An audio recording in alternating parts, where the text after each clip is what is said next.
आज की तारीख है 23 मई और 8 दिन शेष बचे हैं जब सचिन पायलट का राजस्थान की गहलोत सरकार को दिया अल्टीमेटम खत्म हो जाएगा।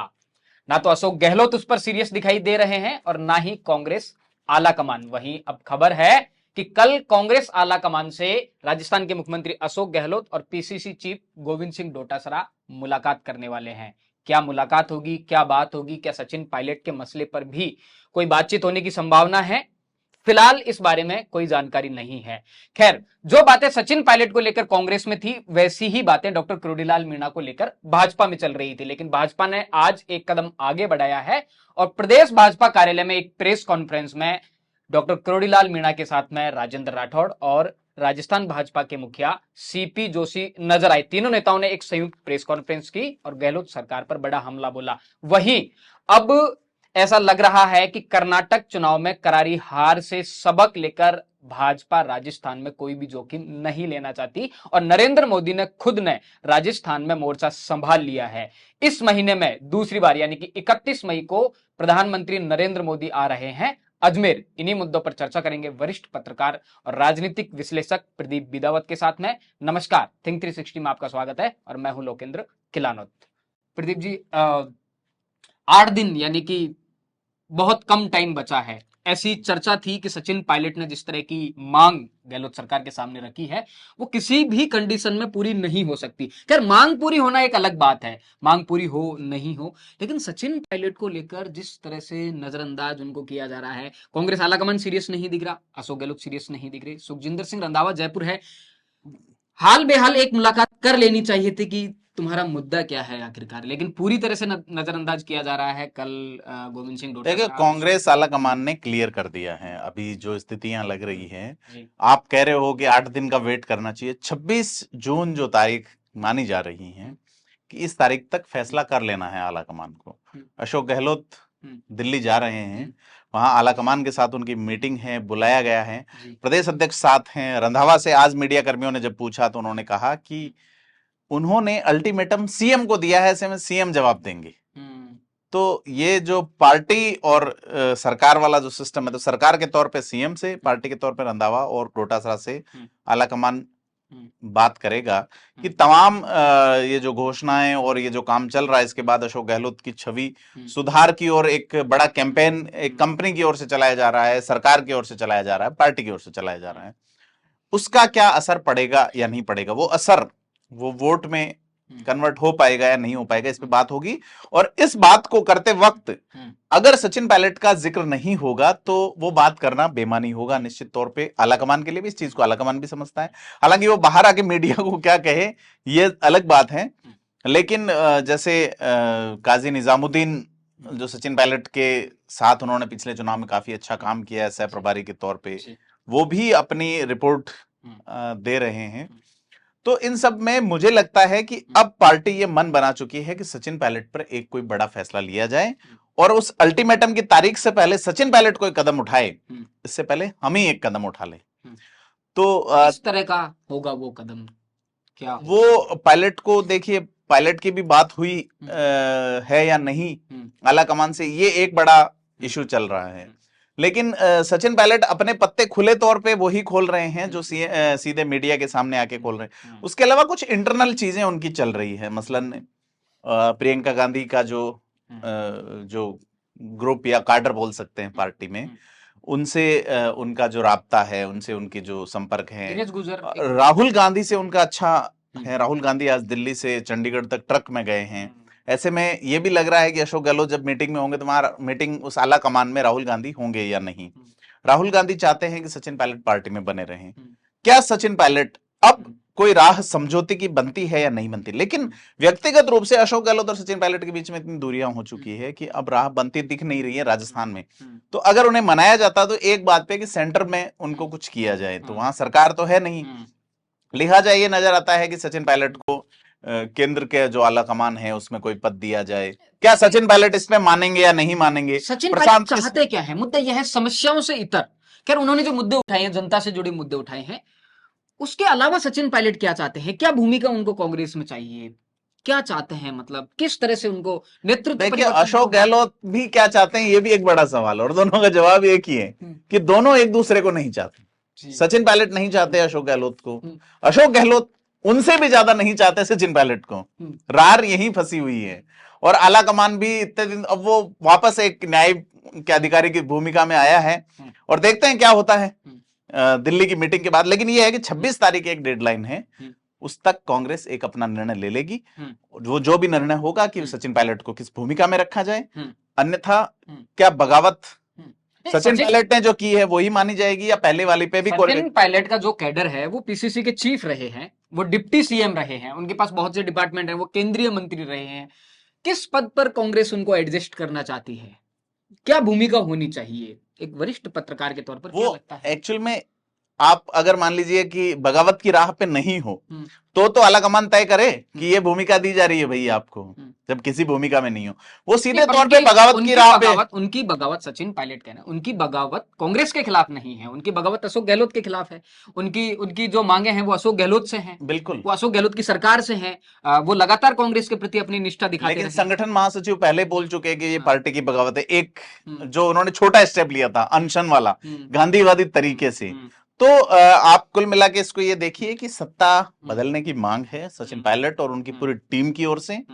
और वो लोग ये चाहते हैं कि इन मुद्दों पे बिना कार्रवाई हुए अगर सचिन पायलट कोई भी पद स्वीकारते हैं, कोई व्यवस्था स्वीकारते हैं, तो सचिन पायलट निश्चित तौर पर जो जन नेता का एक बैकफुट पर आ जाएंगे, बिल्कुल बैकफुट पे आ जाएंगे और जनता को लगेगा कि वो फिर एक बयान को याद कीजिए, नौजवानों के पैरों की छालों की कसम, मैं थकूंगा नहीं, मैं झुकूंगा नहीं। तो 26 तारीख को होना कांग्रेस में तो फिर अंदाजा लगा ले लिया, अंदाजा सहज ही हो जाता है कि 26 तारीख तक कांग्रेस क्या निर्णय लेने वाली है। कांग्रेस के बारे में तो कांग्रेस छोड़ती नहीं है, छोड़ने के लिए मजबूर करती है। वो रंधावा का देखिए बयान है, रंधावा के बयान कई बार बदले हैं, लेकिन कांग्रेस इसमें लगता है क्योंकि एक इनके मिनिस्टर्स, एक कैबिनेट मिनिस्टर हैं, राज्य मंत्री स्वतंत्र प्रभार है, वो सीधे तौर पे सरकार के अगेंस्ट, तो कलेक्टिव रेस्पॉन्सिबिलिटी वाली बात जो है वो आर्टिकल 164 के अंदर उस रेस्पॉन्सिबिलिटी की तो धज्जियां उड़ रही है। आपको नहीं लगता सचिन पायलट, अशोक गहलोत का जो भी मुद्दा है, राजस्थान में जो भी सियासी उठापटक चल रही है, वहां दरवाजा कहीं ना कहीं गांधी परिवार का, कांग्रेस में जो सुप्रीम गांधी परिवार माना जाता है, राहुल गांधी इस पूरी पिक्चर से आउट है, प्रियंका गांधी इस पूरी पिक्चर से आउट है, सोनिया गांधी इस पूरी पिक्चर से आउट है। ये जो पूरा मामला चल रहा है जिसमें सुखजिंदर सिंह रंधावा है, केसी वेणुगोपाल है, बीच में कमलनाथ की एंट्री हो जाती है, मल्लिकार्जुन खड़गे है, तो आपको नहीं लगता कि कहीं ना कहीं गांधी परिवार के पास में ये बातें ठीक से पहुंच नहीं पा रही है, या फिर गांधी परिवार का कोई इन्वॉल्वमेंट नहीं है? गांधी परिवार अगर इसमें थोड़ा सा अपना इन्वॉल्वमेंट दिखाए तो शायद सचिन पायलट की थोड़ी सी सुनी जाए। देखिए लड़ाई वही तो है, मैं आपको पहले भी कई बार रिपीट कर चुका हूं, ओल्ड गार्ड कभी भी कांग्रेस में नए लोगों को नहीं चाहती रही। ये लड़ाई गांधी, महात्मा गांधी के समय से चलती आई है, जिन मोहनदास करमचंद गांधी, जिनको महात्मा गांधी कहा। यहाँ इतना कुछ चल रहा है, राहुल गांधी ट्रक की सवारी कर रहे हैं, तो नजर वाले तेरा मुंह काला। हाँ जी, तो ये जो है ना वो यूं ही चल रहा है। स्वदेश फिल्म का वो गाना एकदम शाहरुख खान वाले स्वैग में आज राहुल गांधी गए हैं, तो ये इतना सीरियस नहीं लेते वो लोग। जो राज करने वाले लोग होते हैं वो चाहे राजतंत्र में हो चाहे प्रजातंत्र में हो, तो जैसे कहा जाता है ना कि कांग्रेस आला कमान की स्थिति वैसी ही है। आला कमान से भी ऊपर वाला जो आला कमान, जिस परिवार की आप बात कर रहे हैं, कांग्रेस को कितनी सीरियस लेगी, फिर मुद्दा वो भी है ना। तो फिर कांग्रेस अगर ये मान ले कि राजस्थान हमारे हाथ से गया, पायलट सचिन को अगर हम निकालते हैं या पायलट सचिन पे अगर अपन कोई कार्रवाई करते हैं और राजस्थान हमारे हाथ से गया, तो फिर वो मध्य प्रदेश और छत्तीसगढ़ पे ही फोकस करे, क्योंकि उनके पास इतना बड़ा चांस है हिंदी पट्टी के 2 राज्यों का। और वहां बीजेपी को लेके जैसे ज्योतिरादित्य सिंधिया का कल का बयान है, उन्होंने कहा मुझसे जो भी भूलें हुई है, वो किस कंटेक्स्ट में कहा है, क्या कांग्रेस की ओर फिर से वो उम्मीदों से देख रहे हैं, क्योंकि वहां भी तो स्थितियां कुछ ऐसी ही। दिग्विजय सिंह लगातार कैंपेन कर रहे हैं मध्य प्रदेश में, काफी विधानसभा क्षेत्रों में वो दौरे कर चुके हैं, और उनका जो तरीका है, पिछली बार नर्मदा यात्रा के बहाने, इस बार उनकी एक अलग तरह से कैंपेन चल रहा है। जी, बिल्कुल। जो बातें सचिन पायलट को लेकर कांग्रेस में कही जाती हैं, वैसी ही कुछ बातें आती हैं डॉक्टर किरोड़ीलाल मीणा को लेकर भारतीय जनता पार्टी में। किरोड़ीलाल मीणा नाराज चल रहे हैं, अब उनको एडजस्ट किया जाएगा, अब उनको ये भूमिका दी जाएगी, नहीं दी जाती है, आते हैं चले जाते हैं, धरने देते हैं, सड़क पर बैठते हैं। सतीश पूनिया को लेकर उनकी अदावत की खबरें बिल्कुल, सतीश पूनिया हटा दिए गए। आज उन्होंने गहलोत सरकार पे हमला बोला है। प्रेस वार्ता जो हुई इसमें प्रदेश अध्यक्ष थे सीपी जोशी, प्रतिपक्ष नेता थे, और तीसरे किरोड़ीलाल मीणा थे। तो ये तीन बहुत लंबे टाइम बाद किरोड़ीलाल बिल्कुल। मीणा प्रदेश भाजपा कार्यालय देखे गए हैं। जी बिल्कुल। और किरोड़ीलाल मीणा के बिना भाजपा का जो ईस्टर्न इलाका है वो मुकम्मल नहीं हो सकता। अमित शाह जब भरतपुर दौरे पर आए थे तब इस तरह की बातें बहुत आम हो गई थी कि पूर्वी राजस्थान में भाजपा के एकमात्र छत्रप डॉक्टर किरोड़ीलाल मीणा, और उन्हें वहां मौका नहीं दिया गया, बल्कि तीसरी चौथी तो मीणा हाई कोर्ट से जो सभा का स्थल बदला गया उससे भी थोड़ी नाराजगी इनमें पनपी थी। फिर सतीश पूनिया द्वारा उनके मुद्दों को तरजीह नहीं दी जाना। अब ये मुद्दा जो है जो किरोड़ीलाल मीणा ने सबसे पहले उठाया है, पेपर लीक और भ्रष्टाचार, सचिन पायलट उस पर बोल रहे हैं अब, लेकिन ये मुद्दा उठाया तो बेसिकली किरोड़ीलाल मीणा ने है। और किरोड़ीलाल मीणा अब उस मुद्दे को लेके जाएंगे। आरपीएससी और अजमेर अब केंद्र हो गया है, तो प्रधानमंत्री मोदी भी वहीं आ रहे हैं। तो इस चुनाव में भ्रष्टाचार और आरपीएससी पेपर लीक का मुद्दा एक बड़ा मुद्दा बने। राजस्थान का निजाम कहां से तय होगा, जयपुर से या अजमेर से? निजाम सचिन पायलट अपनी यात्रा अजमेर से निकालते हैं। नरेंद्र मोदी की रैली के बारे में चर्चा थी कि सीकर में जब आबू में उनकी जनसभा हुई थी उसके बाद इंटरनल इस तरह की बातें चल रही थी कि शेखावाटी या फिर सीकर में नरेंद्र मोदी की एक बड़ी शेखावाटी में देखियो सुभाष महरिया को उन्होंने भाजपा में वापस लाके एक बड़ा मास्टर स्ट्रोक खोला हो गया है। बिल्कुल मास्टर स्ट्रोक खेला है। और शेखावाटी से प्रतिपक्ष नेता भी हैं और उपनेता भी हैं, तो वहां बीजेपी एक मजबूत स्थिति में है। हालांकि अजमेर भी मजबूती वाली स्थिति है। अजमेर में आप देखें तो अजमेर में से 8 में से 2 सीटें ही कांग्रेस के पास हैं। आप उनके पास में जाएं पाली, वहां कांग्रेस की एक भी सीट नहीं है। सिरोही जाएं वहां कांग्रेस की एक भी सीट नहीं है। जालोर जाएं एक सीट कांग्रेस की। वहीं क्यों जा रहे हैं जब भाजपा बहुत ज्यादा मजबूत है? नहीं, अजमेर में कई सारे कारण हैं। उसमें अजमेर वाला ये जो फैक्टर मैं बता रहा हूँ कि अजमेर। सचिन पायलट के कनेक्शन को आप कैसे देखते हैं? पेपर लीक बहुत बड़ा मुद्दा है, आरपीएससी का मुख्यालय अजमेर में है, सचिन पायलट अपनी जन संघर्ष यात्रा अजमेर से शुरू करते हैं। देखिए मैं आपको कह रहा हूँ मेरे बात की शुरुआत में ही जो मैं आपको कह रहा हूँ कि भ्रष्टाचार और पेपर लीक इस बार सबसे बड़ा मुद्दा होगा। इसी मुद्दे आरपीएससी अजमेर में है, तो इसी के नाते नरेंद्र मोदी अजमेर से। मैं जो आपसे पूछना चाह रहा हूँ कि सचिन पायलट ने अपनी जन संघर्ष यात्रा की शुरुआत अजमेर से की थी। जी। अशोक गहलोत के जो ट्रबल शूटर हैं धर्मेंद्र राठौड़ लगातार अजमेर में कैंपेन कर रहे हैं। हर तीसरे दिन उनका एक अजमेर दौरा होता है, वो लोगों से मिलते हैं और एक बड़े स्तर पर उनका कैंपेन कांग्रेस के लिए, खुद के लिए अजमेर में चल रहा है। इस कनेक्शन को आप कैसे? सचिन पायलट का एक इंडिविजुअल देखिए, धर्मेंद्र राठौड़ तो चुनाव लड़ना चाह रहे हैं वहां से। पहले वो बानसूर से लड़ना चाह रहे थे, फिर पुष्कर गए, फिर अजमेर में महेंद्र सिंह रलावता को जो कांग्रेस ने पिछली बार टिकट दिया वो सचिन पायलट खेमे के हैं, खुले तौर पर सचिन पायलट के साथ रहे हैं। ऐसे में वो एक इंडिविजुअल अपनी कोशिशें कर रहे हैं कि किस तरह से एस्टेब्लिश हो। अब उनका विरोध हुआ या करवाया गया, क्योंकि कार्ल मार्क्स का द्वंद्वात्मक भौतिकवाद ये कहता है कि विरोध अस्तित्व का आधार है, तो धर्मेंद्र राठौड़ राजनीतिक अस्तित्व तलाश रहे हैं वहां पे। करेक्ट किया गया या करवाया गया, ये अंदर की बातें हैं। आपको नहीं लगता कि कर्नाटक चुनाव के बाद भाजपा कहीं ना कहीं डरी हुई है और राजस्थान को किसी भी कीमत पर नहीं खोना चाहती? एक महीने में लगातार सिलसिलेवार नरेंद्र मोदी का राजस्थान में लगातार कैंपेन, आबू के तुरंत बाद में एक बड़ी जनसभा, जी सबसे बड़े स्टार प्रचारक को पहले नहीं, इससे पहले नाथद्वारा में जनसभा हुई है, कार्यक्रम था, तीसरी सभा आप मान सकते हैं। तो चुनाव है, निश्चित तौर पे हर चुनाव में इस तरह होता रहा है, पहले भी हुआ है। ईस्टर्न राजस्थान में भी होगी, वेस्टर्न राजस्थान में भी होगी, नॉर्थ राजस्थान में भी होगी।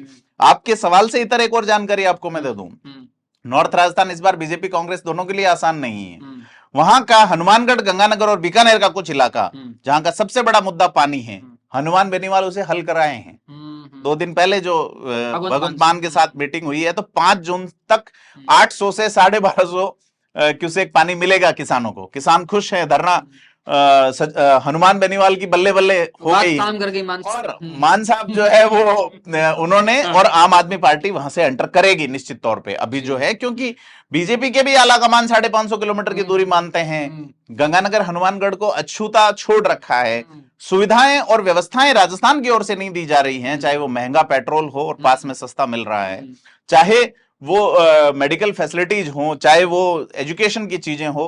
तो फिर लोग माइग्रेट होते हैं पड़ोसी राज्यों में, जैसे जालोर सिरोही के अंदर माइग्रेट गुजरात में होते हैं, लेकिन वहां पे बीजेपी का गढ़ बन गया है because of Modi connection, Gujarat connection. लेकिन ये जो पंजाब है, पंजाब में वो लोग बदलते रहते हैं, कम्युनिस्टों को चुनते हैं, वो लोग जमींदारा को चुनते हैं, वो लोग निर्दलीय चुन लेते हैं, वो कांग्रेस, बीजेपी, वो आम आदमी पार्टी भी चुन सकते हैं इस बार, और चुनेंगे निश्चित तौर पे। बड़ी बात है, गंगानगर हनुमानगढ़ में अब तक पंजाब के रास्ते गजल और गीत ही आते रहे, पानी आ रहा है और हनुमान बेनीवाल उसमें कहीं नहीं, पानी तो आता ही रहा है, लेकिन ये मुद्दा था हल हो और इस मुद्दे को, मतलब इस मुद्दे में हनुमान बेनीवाल बाजी मार ले गए। ठीक बात। किसानों के मुद्दे पे हनुमान बेनीवाल ने जिस तरह से वो जाते हैं, उनका एक आज का ही स्पीच है कि राजस्थान के 25 सांसद जयपुर में हैं, सॉरी दिल्ली में है यूनियन में, लेकिन उनमें से 24 सांसद बीजेपी की बात करते हैं और एक सांसद राजस्थान की बात करता है।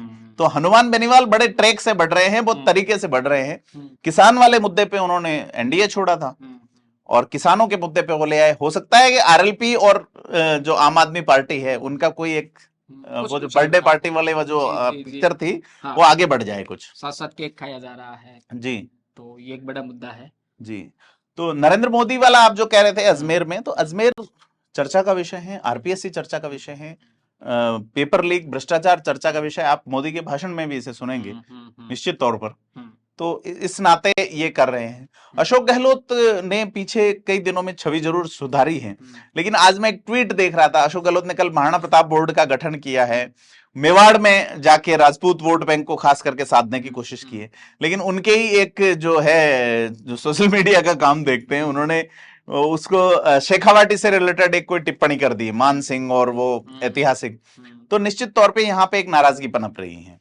तो वो वोट सेट करते हैं, पीछे से उनके ही लोग काट देते हैं, काटने की कोशिश करते हैं। तो ये अशोक गहलोत के साथ ये है कि उनके आसपास जो टीम है, नेता को देखना होता है कि योग्यता से पहुंचे हुए लोग कितने हैं और कृपा से पहुंचे हुए कितने लोग। तो कृपा वाले लोगों की टीम बहुत ज्यादा हो गई है। ऐसे में उनके साथ संकट ये है कि वो चीजें बहुत सारी एक साथ मैनेज नहीं कर पा रहे हैं। गुलाबी दिखाया जाता है। जी बिल्कुल। आबू की सभा में, नरेंद्र मोदी की जनसभा में एक बड़ा मुद्दा, वसुंधरा राजे को जिस तरह से कम स्पेस दिया गया, उसके बाद में कर्नाटक का चुनाव आया। ऐसी इंटरनल रिपोर्ट चल रही है कि क्षेत्रीय नेतृत्व को भाजपा इग्नोर कम से कम नहीं करेगी कर्नाटक चुनाव से सबक लेके। क्या लगता है अजमेर की जनसभा में वसुंधरा राजे, राजस्थान के तमाम छत्र? बिल्कुल, वसुंधरा राजे की डिमांड है। हालांकि कल सीपी जोशी ने एक बात कही है, 14 से लेके अब तक भ्रष्टाचार वाला वो जो, तो इसमें ऐसा लगता है कि वसुंधरा खेमे को पिच भी किया जा रहा है। ऐसा लगता है कि कई मुद्दों पे एका है ना। गजेंद्र सिंह शेखावत ने भी कहा है भ्रष्टाचार और इन इश्यूज को लेके।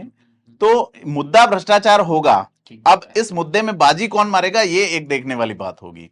तो निश्चित तौर पे ये लगता है कि अजमेर वाली सभा में और क्लियर होगी पिक्चर कि क्या चाहता है आलाकमान। नेतृत्व के चेहरे पर ही चुनाव लड़ा जाएगा या क्षेत्रीय जो नेता हैं, छत्रप हैं, उनको तरजीह दी जाएगी या नहीं दी जाएगी? जी बिल्कुल।